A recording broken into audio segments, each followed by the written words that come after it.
اقبال نے کہا ہے نیست پیغمبر ولیکن در بغل دارت کتاب، کتاب تھی اس کے پاس۔ جیسے کہ آپ کو معلوم ہے کہ محمد عربی صلی اللہ علیہ وسلم کا انقلاب اگر اسے ٹریس کریں گے تو وہ قرآن کے ذریعے سے وجود میں آیا، اتر کر ہرا سے سوئے قوم آیا اور ایک نسخے کیمیا ساتھ لایا۔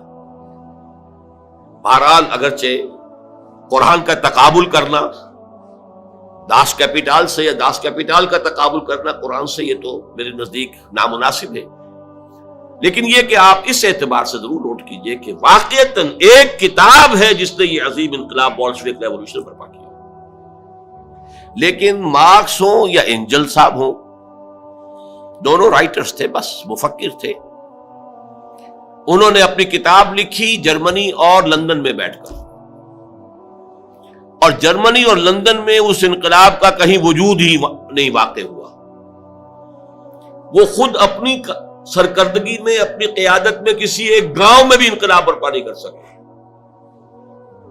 انقلاب آیا کہاں؟ تیسرے تیواڑے اللہ میاں کے پچھواڑے کس قدر دور، روس میں انقلاب آیا، بولشوک پارٹی، مونشوک پارٹیز ان کے ذریعے سے، اور عین وقت پر چونکہ ایگزائل میں تھے، جیسے کہ خمینی صاحب ایگزائل میں تھے اور عین وقت پر آ کر انہوں نے جو ایران میں ہنگامہ جاری تھا اس کی قیادت اپنے ہاتھ میں سنبھال لی، اسی طرح عین وقت پر لینن آیا ہے اور اس نے آ کر قبضہ کیا ہے، ہائی جیک کیا ہے قیادت کو اور انقلاب برپا کر دیا۔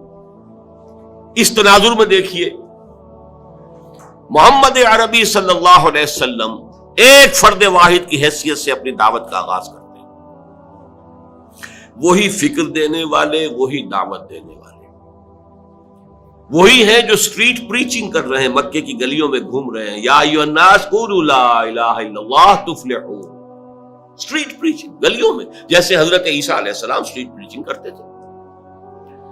وہی ہیں جو کبھی اپنے رشتہ داروں کو جمع کر رہے ہیں اور ان کے سامنے دعوت پیش کر رہے ہیں کھانا کھلا کر، کبھی کوہ صفا پر کھڑے ہو گئے ہیں، بلند آواز سے آپ نے کہا وا صباحا اور لوگوں کو جمع کیا اور اپنی دعوت پیش کی ہے۔ وہی شخص کہ جو فرد واحد کی حیثیت سے، ایک داعی کی حیثیت سے سامنے آیا، کل 22 برس میں اس نے پورے انقلاب کی تکمیل کر دی اور ہر مرحلے پر اس کی قیادت خود فرمائی۔ وہی سٹریٹ پریچر، غزوہ بدر میں وہی کمانڈر ہے، غزوہ احد میں وہی سپہ سالار ہے، وہی سٹریٹ پریچر۔ یہ جیسا کہ ڈاکٹر مائیکل ہارٹ کا میں نے حوالہ دیا، یہ نقشہ دنیا نے کبھی دیکھا ہی نہیں، کوئی اس کی نظیر ہے ہی نہیں، کوئی مثال ہے ہی نہیں۔ سٹریٹ پریچرز ہی رہ جاتے ہیں، مربی اور مزکی بس ان کا اپنا ایک دائرہ ہوتا ہے، کچھ لوگوں کا تزکیہ نفس کر دیا، جو ان کے پاس چل کر آئے، وہ بھی وہ آتے ہیں جو ان کی خانقاہ میں خود طالب بن کر آئے، وہ ان کا کوئی تزکیہ کر دیں گے، کچھ اصلاح ہو جائے گی۔ یہ عمل ایک فرد واحد وہی فکر دے رہا ہے، وہی دعوت دے رہا ہے۔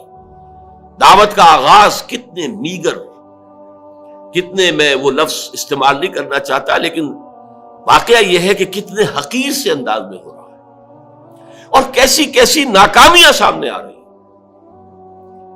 پہلی مرتبہ جب حکم ہوا وانذر عشیرتک الاقربین، سورہ شعراء میں یہ آیت ہے، اے نبی ذرا اپنے قریبی رشتہ داروں کو خبردار کیجیے۔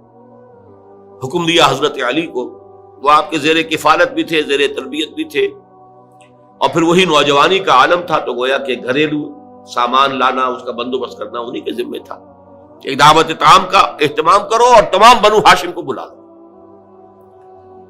اہتمام ہوا، تمام بنی ہاشم جمع ہو گئے، کھانا لوگوں نے کھا لیا۔ اب حضور کھڑے ہوئے اپنی بات کہنے کے لیے، تو کچھ لوگوں نے ہوٹنگ کی، کچھ نے فکرے چست کیے، کچھ نے شور مچایا، اور مجمع جو ہے وہ چلا گیا اور حضور اپنی بات کہہ بھی نہیں سکے۔ تو یہ نہ سمجھیے کہ ایسا ہو گیا ہو کہ ادھر آپ نے آغاز کیا، ادھر کامیابیوں نے قدم چومنے شروع کر دیے۔ ہرگز نہیں، ہرگز نہیں، ہرگز نہیں۔ اہم ترین نقطہ جو ہے آپ کی انقلابی جد و جہد کا، اس کو نوٹ کر لیجئے، یہ خالص انسانی جد و جہد کی سطح پر ہوئی ہے۔ اس میں وہ سارے مراحل آئے ہیں جو کسی بھی انسانی جد و جہد میں آتے ہیں، ابتدائی ناکامیاں، ابتدائی مایوسیاں، محنت اور مشقت بے پناہ، اور نتیجہ کچھ بھی نہیں، کم سے کم ویزیبل نتیجہ، نظر آنے والا مرئی نتیجہ زیرو۔ لیکن حضور نے چند دن کا وقفہ دے کر پھر حضرت علی سے کہا اب دوبارہ پھر بلاؤ، پھر کھانے کا اہتمام کرو۔ اب میں یہ کہا کرتا ہوں کہ شاید لوگوں کو شرم آ گئی کہ 2 مرتبہ کھانا کھا لیا ہے، آخر اتنی شرافت تو لوگوں کے اندر بھی تھی۔ اب بہرحال ان کا حق بن گیا ہے کہ ان کی کچھ بات ہم سن لیں۔ حضور نے اپنی دعوت پیش کی، بڑا عظیم خطبہ ہے جو آپ نے، نہایت جامع، نہایت مختصر، نہایت مؤثر، لیکن اس وقت میں اس کی تفصیل میں نہیں جا سکتا۔ بہرحال اب یہ کہ لوگوں نے سن لیا، لیکن پورے مجمع کو سانپ سونگھ گیا، کوئی بول ہی نہیں رہا، چپ۔ حضرت علی کھڑے ہوتے اور وہ پہلے سے اپنے تھے، وہ کہتے ہیں کھڑے ہو کر اگرچہ میں سب سے کم عمر ہوں، اگرچہ میری ٹانگیں پتلی ہیں، اگرچہ میری آنکھیں دکھتی ہیں، یہ آشوب چشم کا عارضہ حضرت علی کو بچپن ہی سے تھا۔ معلوم ہوتا ہے ککروں کا جو مرض ہے جو عام طور پہ بچپن سے شروع ہوتا ہے جاری رہتا ہے۔ مختلف جنگوں کے موقع پر بھی تذکرہ ملتا ہے کہ حضرت علی کی آنکھ دکھ رہی تھی تو حضور نے اپنا لعاب دہن جو ہے ان کی آنکھ میں لگایا، جس سے ان کو سکون حاصل ہوا، پھر وہ جنگ کے میں حصہ لے سکے۔ تو یہ معلوم ہوتا ہے کہ ٹرکوما کا جو مرض ہوتا ہے وہ شاید انہیں تھا۔ اگرچہ میں سب سے کم عمر ہوں، اور اگرچہ میری ٹانگیں پتلی ہیں، اور اگرچہ میری آنکھیں دکھتی ہیں، لیکن میں آپ کا ساتھ دوں گا۔ اور پورا مجمع کھلکھلا کر ہنس پڑا کہ یہ چلے ہیں دنیا کی تقدیر بدلنے، اور یہ ہیں ان کے ساتھی۔ یہاں سے آغاز ہو رہا ہے، ذرا غور کی،